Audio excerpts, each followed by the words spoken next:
Nakisaya sa mga estudyante ang cast ng Ang Himala ni Nino sa kanilang Back to Eskwela Tour. Game na game silang nakipagkulitan at nakisayaw. Nasa frontline ng balitang yan si Faith Del Mundo.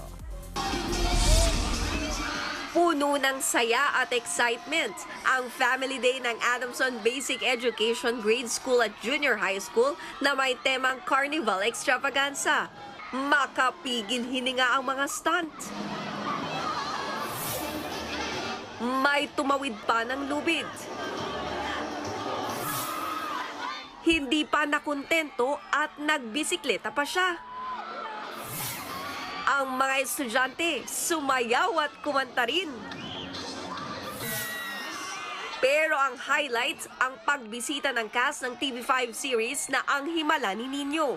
Kabilang sa Naki-Back to Eskwela Tour ang bida na si Nino o si Zion Cruz. Sobrang saya po kasi mai-invite ako at kasama sa school na to.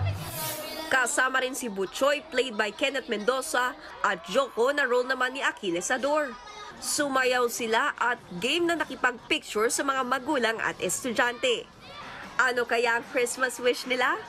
Ang Christmas wish ko po ay sana lagi magkasama at masaya ang bawat pamilya. Gusto ko po pumunta ng Baguio or pumunta kami ng Enchanted Kingdom. Manood po kayo ng Ang Himala ni Nino dahil marami po kayong aabangan dito sa serye na to. Keep safe po pala everyone at sana po mas lalo pa pag tumagal yung show namin. Christmas wish ko po, sana po palagi po tayo magkakasama at tumagal pa po ang ratings ng Ang Himala ni Nino. Mapapanood Ang Himala ni Nino Lunes hanggang Biyernes 11:15 a.m. bago mag-Itbulaga.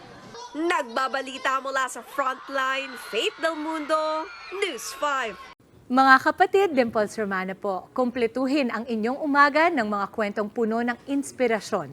Salubungin po ang bawat araw ng may ngiti at pag-asa. Kaya't mag-subscribe na po at mag-follow na sa aming social media pages ng News 5.